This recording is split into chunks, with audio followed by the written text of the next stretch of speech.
اس کے بعد مستقافی کو جانشین بنایا گیا۔ 334 ہجری کے دوران رکن الدولہ کے بھائی احمد نے بغداد پر حملہ کرنے کا ارادہ کیا۔ اس دوران عباسی خلیفہ المستقافی نے احمد کو معز الدولہ اور اس کے بھائی علی کو عماد الدولہ کے خطاب سے نوازا۔ 334 ہجری کے دوران معز الدولہ نے بغداد پر حملہ کر دیا، عباسی خلیفہ المستقافی کو معزول کر دیا۔ اس کے بعد المطیع اللہ عباسی کو خلیفہ مقرر کیا۔ یہ عہدہ علامتی تھا لیکن پورا قبضہ معز الدولہ کا تھا۔ یہ وہ سال ہے جب عباسی خلیفہ کے پاس تقریباً کوئی اختیارات نہیں تھے۔ اس سال شیعہ نظریہ فکر رائج کیا گیا۔ بغداد میں مسجدوں میں شیعہ طرز کی اذان اور نماز ادا کی جانے لگی۔ بعض مقامات پر حضرت ابوبکر، حضرت عمر، حضرت عثمان اور دیگر شخصیات کے بارے میں سخت حروف تحریر کیے گئے مگر بعد میں مٹا دیا گیا۔ بغداد شہر شیعہ سنی دھڑوں میں تقسیم ہو گیا۔ یہ وہ سال ہے جب واضح طور پہ دیکھا جا سکتا ہے کہ فارس، خراسان اور ترک علاقوں کے لوگ خلافت عباسیہ کو مانتے تھے اور چاہتے تھے کہ ان کی خلافت بحال رہے اور شیعوں کی مخالفت میں تھے۔ دوسری طرف افریقہ کے لوگ مصر کو دیکھ رہے تھے اور مصر پر شیعہ حکومت تھی اور ان کو خلیفہ ماننے کی کوشش میں تھے۔ یہ وہ سال ہے جس میں شیعہ سنی دھڑوں کو واضح طور پہ دیکھا جا سکتا ہے۔ تاریخ کے مطابق 335 ہجری میں بغداد کے حالات بالکل ٹھیک نہیں تھے۔ عباسی حکومت کوشش کر رہی تھی لیکن حالات ان کے قابو سے بہت باہر تھے۔ خانہ جنگی کا ماحول تھا، لوگوں کا بازاروں تک جانا بہت مشکل تھا، لوگ کتے بلے اور مردار کھانے پر مجبور ہو گئے تھے۔ حالات کو دیکھ کر عباسی خلیفہ نے ہمدان حکومت کی مدد طلب کی۔ انہوں نے یہ بھی پیشکش کی کہ وہ بغداد میں خلیفہ کی جگہ سنبھالیں مگر ہمدانی ناصر الدولہ اس وقت آذربائیجان اور دوسرے علاقوں میں جنگ میں مصروف تھا۔ خانہ جنگی کے پیش نظر معز الدولہ نے حالات کا جائزہ لیا اور فائدہ اٹھاتے ہوئے بغداد پر قبضہ کر لیا۔ بغداد پر قبضے کے بعد معز الدولہ نے عباسی خلیفہ کا عہدہ بحال رکھا لیکن بعد میں محسوس کیا کہ یہ فیصلہ غلط ثابت ہو سکتا ہے۔ ترک ان کی مدد کر سکتے ہیں اور کسی بھی وقت بغداد پر حملہ کر سکتے ہیں، اس لیے عہدہ ختم کر دیا۔ 337 ہجری کے دوران شیعہ عالم شیخ مفید بغداد کے قریبی علاقے میں پیدا ہوئے۔ 338 ہجری کے دوران بغداد کے اندر شیعہ سنی فسادات پیدا ہونا شروع ہو گئے جس میں عوام شیعہ سنی دھڑوں میں تقسیم تھی، ایک دوسرے کے خلاف تانہ زنی کرتے تھے اور مناظرے کیا کرتے تھے۔ 340 ہجری کے دوران کرامتیوں نے حجر اسود کعبہ میں واپس لا کر رکھ دیا جو کہ کچھ عرصہ پہلے وہ یہاں سے لے گئے تھے۔ 341 ہجری وہ سال ہے جب تاریخ کہتی ہے کہ یہاں پہ بہت ساری تقسیم تھی، لوگ شیعہ سنی اور بہت سارے مسالک میں تقسیم ہو رہے تھے، نئے قسم کے نظریات اور عقائد نظر آ رہے تھے۔ اسی دوران روایت کہتی ہے کہ بعض کے مطابق ایک فرقہ پیدا ہوا جس کے بانی نے یہ دعویٰ کیا کہ حضرت علی کی روح اس میں حلول کر گئی ہے، اور اسی دوران ایک عورت نے بھی دعویٰ کیا جس کا یہ دعویٰ تھا کہ حضرت فاطمہ کی روح اس کے اندر حلول کر گئی ہے، اور اسی دوران ایک ایسا شخص بھی تاریخ میں آتا ہے جس نے یہ دعویٰ کیا کہ جبریل کی روح اس کے اندر آ چکی ہے۔ 346 ہجری کے دوران تاریخ دان المسعودی کا انتقال ہو گیا۔ 348 ہجری کے دوران بغداد کے اندر شیعہ سنی فسادات عروج پر پہنچ گئے۔ 960 عیسوی 349 ہجری کے دوران تقریباً 2 لاکھ سے زیادہ ترک افراد نے اسلام قبول کر لیا۔ اسی سال معز الدولہ نے بغداد کی بہت ساری مسجدیں بند کروا دی۔ 350 ہجری کے دوران غزنی حکومت کی بنیاد رکھی گئی۔ اسی سال معز الدولہ نے بغداد میں اپنا گھر بنوایا۔ 351 ہجری وہ سال ہے جب معز الدولہ نے بغداد کی عمارتوں پر لکھوایا کہ محمد و آل محمد پر ظلم کرنے والوں پر خدا کی لعنت ہو۔ 351 ہجری کے دوران شیعہ عالم شیخ صدوق نے رکن الدولہ سے اجازت لی اور مشہد کی طرف روانہ ہو گیا۔ وہاں پر لوگوں نے ان کا بہت استقبال کیا اور ان سے بہت سارے علمی اور دینی مسائل پوچھے۔ اس کے بعد شیخ صدوق نیشا پور گئے، وہاں کے لوگوں نے بھی استقبال کیا اور بہت سارے دینی مسائل پوچھے۔ 352 ہجری وہ سال ہے جب بغداد کے اوپر معز الدولہ کا مکمل تسلط تھا۔ اسی سال معز الدولہ نے عاشورہ کے روز تمام بازار بند کروا دیے، ماتمی جلوس نکلے، نوحہ، ماتم اور مراسم محرم کی ابتدا ہوئی۔ اسی سال عید غدیر کو بھرپور طریقے سے منانے کی ابتدا ہوئی۔ 352 ہجری کے دوران شیخ صدوق بغداد گئے، وہاں علماء کا حلقہ قائم کیا اور احادیث کے علم کے حوالے سے علماء سے گفتگو کی۔ 353 ہجری کے دوران ناصر الدولہ اور معز الدولہ کے درمیان بہت سارا تناؤ پیدا ہو گیا اور لڑائی جھگڑے ہونے لگے۔ 354 ہجری کے دوران ابن الحیثم کی پیدائش ہوئی جس نے روشنی پر تحقیق اور کتابیں لکھی۔ 354 ہجری کے دوران ہی شیخ صدوق نے حج کا سفر کیا۔ اسی دوران ہمدان بھی گئے۔ کوفہ میں قیام کے دوران دوران علماء سے رابطہ کیا۔ اس کے بعد مکہ اور مدینہ کی زیارت کے لیے روانہ ہوا۔ 355 ہجری کے دوران بغداد میں سرکاری طور پر ماتم کی اجازت دی گئی۔ معز الدولہ نے عمان پر کرامتیوں کا قبضہ ختم کروا دیا۔ 355 ہجری کے دوران شیخ الصدوق دوسری دفعہ بغداد آئے، بہت سارے علماء سے ملاقاتیں کی۔ علماء میں سے ابو محمد حسن بن یحییٰ حسینی علوی، ابو الحسن علی بن ثابت، محمد بن عمر الحافظ، ابراہیم بن ہارون حسینی سے بھی احادیث پر گفتگو کی۔ 356 ہجری کے دوران معز الدولہ کا انتقال ہو گیا اور اسی سال سیف الدولہ کا بھی انتقال ہوا۔ 357 ہجری کے دوران عراق اور شام کے حالات اتنے خراب تھے کہ اس سال یہاں کے لوگ حج پر نہیں جا سکے۔ 357 ہجری کے دوران فاطمی خلیفہ المعز الدین اللہ نے قاہرہ پر قبضہ کیا اور ایک نیا شہر آباد کیا اور اس کو فاطمی حکومت کا مرکز قرار دیا۔ اذان میں حی علی خیر العمل شامل کیا، جمعہ میں سورۃ المنافقین اور اہل بیت کے فضائل بیان کرنے کا حکم دیا اور اس کے بعد جامعہ الازہر یونیورسٹی کی تعمیر شروع کروا دی۔ یہی وہ سال ہے جب اسپین میں قرطبہ یونیورسٹی کا قیام عمل میں آیا۔ 359 ہجری کے دوران فاطمی حکومت زیادہ تر تیونیزیا کے علاقے میں تھی۔ اسی دوران اسماعیلی خلیفہ عبداللہ نے مصر کو اپنے قبضے میں لیا، مصر میں فاطمیہ حکومت کی بنیاد ڈالی اور آنے والے دور میں مصر میں اس دور کو شیعہ دور حکومت سے جانا گیا۔ 359 ہجری کے دوران نہج البلاغہ کے مصنف سید رضی کی پیدائش ہوئی، جن کا اصل نام ابو الحسن محمد بن الحسین الموسوی تھا۔ 360 ہجری کے دوران دمشق کی اذانوں میں حی علی خیر العمل کا اضافہ کیا گیا۔ 362 ہجری کے دوران البیرونی پیدا ہوا۔ اسی سال بغداد میں شیعہ سنی بہت ہنگامہ آرائی ہوئی، جس کے پیش نظر ایک ترک گورنر سبکتگین نے بغداد کو فتح کیا۔ 363 ہجری کے دوران مکہ اور مدینہ پر فاطمیوں کا بہت تسلط تھا۔ اسی سال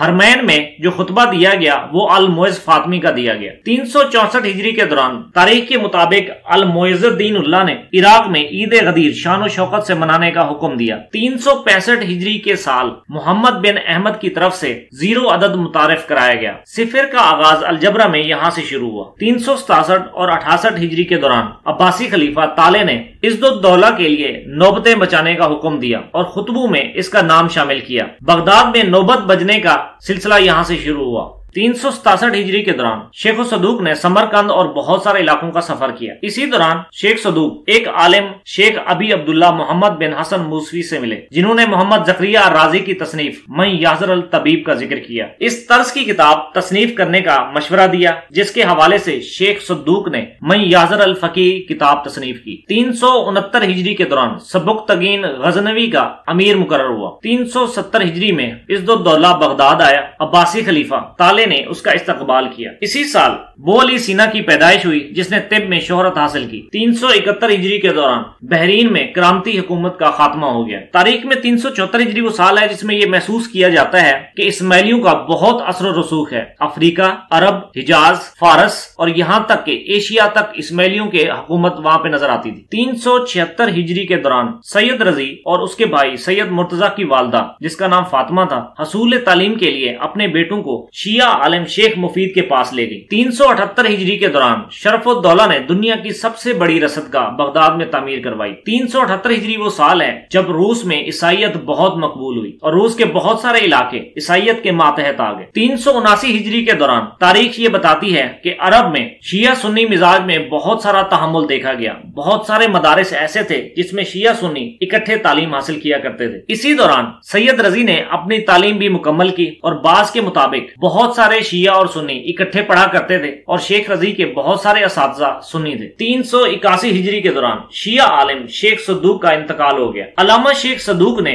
تقریباً 300 سے زائد کتب تحریر کی اور ان کی ان کتب کو شیعہ کی تاریخ میں بہت اہم کتب سمجھا جاتا ہے۔ 381 ہجری کے دوران شیعہ حاکم بہاؤالدولہ نے بغداد کے علاقے کرخ میں ایک بہت بڑا کتب خانہ تعمیر کروایا، جس میں تقریباً 10,000 سے زیادہ کتب کا مجموعہ رکھا گیا۔ 382 ہجری کے دوران ام الابصار نے نبوت کا جھوٹا دعویٰ کیا، جس کو کارروائی کر کے مار دیا گیا۔ 384 ہجری کے دوران عراق کے بہت سارے لوگ عرب نہیں جا سکے حج کی غرض سے، کیونکہ ان کے اوپر اتنے ٹیکس لگائے گئے کہ جن کی وجہ سے ان کی معاش ختم ہو گئی۔ 385 ہجری کے دوران امام دار قطنی کی وفات ہوئی۔ 390 ہجری کے دوران چین کے علاقوں میں بہت سارے اسکولوں کا رواج شروع ہو گیا۔ بڑے بڑے شہروں میں اور قصبوں میں چھوٹے چھوٹے اسکول بنائے گئے سرکاری سطح پر۔ وہاں پر سرکاری سطح پر چھوٹے بچوں کو بنیادی تعلیم دی جاتی تھی، اور اسی دوران تاریخ یہ کہتی ہے کہ یورپ میں بھی تعلیم کا رجحان پیدا ہونا شروع ہو گیا۔ 391 ہجری کے دوران محمود غزنوی کی ہندو سے لڑائی ہوئی اور اس نے فتح حاصل کی۔ 392 ہجری کے دوران محمود غزنوی نے حملہ کر کے ہندوستان کا بھاٹیا تک کا علاقہ فتح کر لیا۔ 393 ہجری کے دوران 24ویں عباسی خلیفہ الطالع کا انتقال ہو گیا۔ 24ویں عباسی خلیفہ الطالع کی خلافت علامتی تھی، اصل قبضہ شیعوں کا تھا، دوسری طرف حجاز پر مصری فاطمیوں کا قبضہ تھا۔ 394 ہجری کے دوران فاطمی خلیفہ الحاکم نے بہت سارے عجیب فیصلے کیے۔ کتوں کو مارنے کی پابندی لگا دی، شراب اور جوئے پر مکمل پابندی لگا دی، اور اس کے ساتھ بغیر چھلکے والی مچھلی کی خرید و فروخت پر بھی مکمل پابندی لگا دی۔ 396 ہجری کے دوران محمود غزنوی نے ملتان پر اپنا پہلا حملہ کیا۔ 397 ہجری کے دوران بغداد میں پھر سے شیعہ سنی فسادات پیدا ہونے لگے، الحاکم یا منصور کے نعرے لگنے لگے۔ آخر کار القادر باللہ کی حمایت سے شیعوں کی سرکوبی کی گئی۔ 398 ہجری کے دوران فاطمی خلیفہ الحاکم نے بیت المقدس کے گرجوں کو ختم کروا دیا، وہاں سے صلیب ہٹانے کا حکم دیا، نصارہ کو گلے میں 5 رتل کی صلیب پہننے اور یہود کو گلے میں 5 رتل کی کرامی پہننے کا حکم دیا۔ اس دوران کافی یہود و نصارہ مسلمان بھی ہو گئے۔ اس کے بعد تمام کو اپنے مذہب پر آزادی سے رہنے کا کہا گیا۔ 398 ہجری کے دوران محمود غزنوی نے راجپوت حاکم کو شکست دی۔ تاریخ میں یہ محسوس کیا گیا کہ 398 ہجری کے دوران مسلمانوں کی اندلسی حکومت کمزور ہونا شروع ہو گئی۔ 400 ہجری وہ سال ہے جب شیعہ عالم سید رضی نے حضرت علی کے خطبات، خطوط اور فرامین پر مشتمل کتاب نہج البلاغہ کی تصنیف مکمل کر لی۔ نہج البلاغہ کے مصنف سید رضی کے مطابق یہ حضرت علی کے فرامین اور خطبات کا مجموعہ ان فرامین و خطبات کی نسبت بہت تھوڑا ہے جو وہ جمع نہیں کر سکا۔